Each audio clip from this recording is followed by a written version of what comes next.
12 बजे बाद में। Yes, ready, start.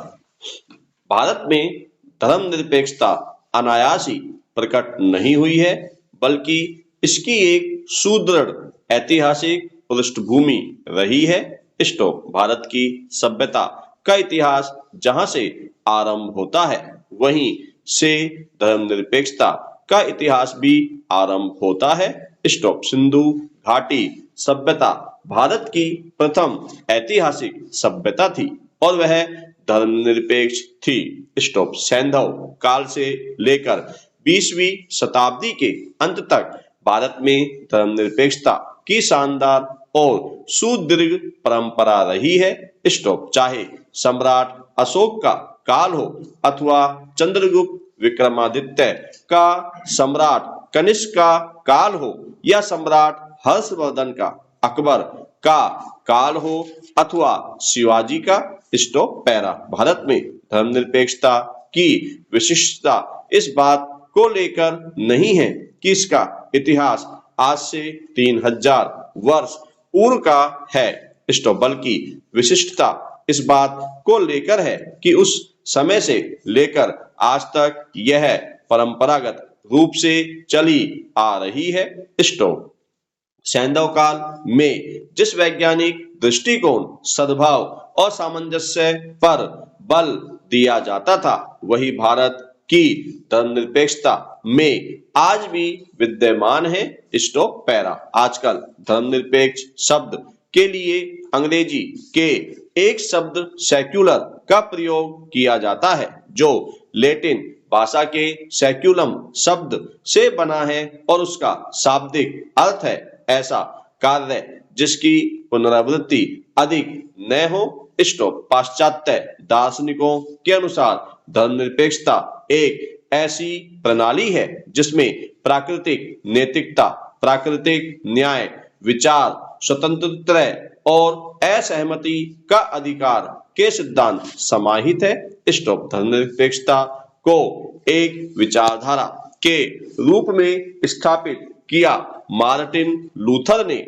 स्टॉप। उन्होंने अपने ग्रंथ थीसिस में धर्मनिरपेक्षता के सिद्धांतों का विशद वर्णन किया है। स्टॉप। राजनीतिक विचारधारा के रूप में धर्मनिरपेक्षता की स्थापना 1846 ईस्वी में इंग्लैंड में हुई। स्टॉप। राजनीतिक विचारधारा के रूप में इसे स्थापित करने का श्रेय जॉर्ज जैकब होलीओके को दिया जाता है। स्टॉप। पश्चिम में मनुष्य की भौतिक स्थिति में सुधार और सामाजिक आर्थिक स्थिति में समानता लाने के सिद्धांत को धर्मनिरपेक्षता कहते हैं। स्टॉप। पैरा। अनेक देशी और विदेशी विद्वानों ने भारतीय धर्मनिरपेक्षता को पाश्चात्य पृष्ठभूमि में रखने की कोशिश की है, पर भारतीय धर्मनिरपेक्षता पाश्चात्य धर्मनिरपेक्षता से बिल्कुल भिन्न है। स्टॉप। सभी धर्मों को समान आदर और समानता प्रदान कर भारत ने धर्मनिरपेक्षता की अलग पहचान बनाई है। स्टॉप। भारत में धर्मनिरपेक्षता आयातित अवधारणा न होकर मूल अवधारणा है। स्टॉप। भारत की वर्तमान धर्मनिरपेक्षता प्राचीन, मध्यकालीन और आधुनिक काल की संस्कृतियों की विभिन्न विचारधाराओं और विशिष्टताओं, सहिष्णुता, शांति, अहिंसा, सामंजस्य और समन्वय, निरंतरता और विकास का समन्वित रूप है। स्टॉप। पैरा। सैंधव सभ्यता के बाद ऋग्वैदिक सभ्यता का प्रादुर्भाव हुआ और इस काल की रचना ऋग्वेद, जिसे विश्व का प्राचीनतम ग्रंथ माना जाता है, की ऋचाओं से ऋग्वैदिक आर्यों और अनार्यों के सामाजिक और धार्मिक दृष्टिकोण पर प्रकाश पड़ता है। स्टॉप। ऐसा आभास होता है कि इस काल में आर्य उदार दृष्टिकोण रखते थे और उसकी संस्थाएं लोकतांत्रिक तथा धर्मनिरपेक्ष थी। स्टॉप। समन्वय का इससे अच्छा उदाहरण और क्या हो सकता है कि आर्यों ने अनार्यों से लिंग पूजा, नाग पूजा, जादू टोना और वशीकरण के कर्म सीखे, जबकि आर्य अनार्यों को हीन दृष्टि से देखते थे। स्टॉप। ऋग्वेदिक काल के बाद धार्मिक आंदोलनों का युग शुरू होता है, जिसमें गौतम बुद्ध और महावीर जैसे धर्म सुधारक व्यक्तियों का प्रादुर्भाव होता है। स्टॉप। गौतम बुद्ध लोगों को जो उपदेश देते हैं वे अष्टांगिक मार्ग और चार आर्य सत्य के आचरण पर आधारित है। स्टॉप। महावीर पंच महाव्रत का सिद्धांत लोगों के समक्ष रखते हैं। स्टॉप। गौतम बुद्ध और महावीर के उपदेश धर्मनिरपेक्ष सिद्धांतों पर ही आधारित थे। स्टॉप। उन्होंने कभी भी धर्म परिवर्तन की बात नहीं कही। स्टॉप। पैरा। भारतीय इतिहास में धर्मनिरपेक्षता को स्थापित करने वाले शासकों में सम्राट अशोक का नाम अग्रगण्य है। स्टॉप। सम्राट अशोक ने 3री शताब्दी ईसा पूर्व में ही धम्म पर आधारित जिस शासन व्यवस्था की नींव रखी थी वह आज भी राजनीतिज्ञों के लिए आदर्श है। स्टॉप। अशोक का धम्म नैतिकता पर आधारित था और सभी मनुष्यों के लिए समानता के सिद्धांत पर बल देता था।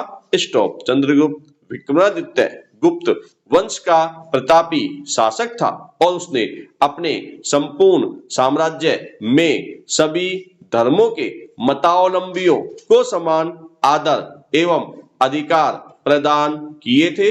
स्टॉप। हर्षवर्धन जो 606 ईस्वी से 647 ईस्वी तक भारत का शासक रहा। स्टॉप। उसे भारत का अंतिम हिंदू शासक कहा जाता है। स्टॉप। पर उसने अपने पूरे साम्राज्य में कहीं भी धार्मिक भेदभाव का वातावरण उत्पन्न नहीं होने दिया। स्टॉप। पैरा। मध्यकाल में अकबर मुगल सम्राट बना। उसने अपने साम्राज्य में सुलह एक कुल को स्थापित किया। स्टॉप। सुलह एक कुल का सिद्धांत सभी के लिए शांति और समानता के सिद्धांत पर आधारित था। स्टॉप। बाद में अपने शासनकाल में 1581 ईस्वी में अकबर ने दीन ए इलाही का प्रचार किया, जिसके अनुसार साम्राज्य के सभी लोग चाहे हिंदू हो अथवा मुसलमान समान है और सभी धर्मों के अनुयायियों को स्वतंत्रता पूर्वक अपने अपने धर्म का आचरण करने की स्वतंत्रता है। स्टॉप। भारत में मध्यकाल में सूफी संतों का समागम हुआ और उन्होंने भारत में रहकर धर्म का प्रचार किया। स्टॉप। भारत आने के बाद उन्होंने भारतीयों से कुछ सिद्धांत ग्रहण किए और भारतीयों को विशिष्टता प्रदान करने में अहम भूमिका निभाई। स्टॉप। गुरु नानक ने सिख धर्म की स्थापना कर गुरुओं की परंपरा चलाई और उसी गुरु परंपरा के 5वें गुरु हुए अर्जन देव। स्टॉप। अर्जन देव ने आदि ग्रंथ की रचना की, जिसमें सिखों के गुरुओं तथा हिंदू और मुसलमान संतों की वाणियों को संकलित किया गया है। स्टॉप। यह ग्रंथ धर्मनिरपेक्षता का प्रतीक है। स्टॉप। पैरा। सन 1757 से 1947 तक अंग्रेजों ने भारत पर शासन किया और इस दौरान उन्होंने फूट डालो और राज करो की नीति अपनाई। स्टॉप। अपनी इस नीति के तहत अंग्रेजों ने भारत में सांप्रदायिक विद्वेष की भावनाओं को भारतीय जनता को दबाने के लिए विकसित किया। स्टॉप। उन्होंने कभी तो हिंदुओं का पक्ष लिया और कभी मुसलमानों का।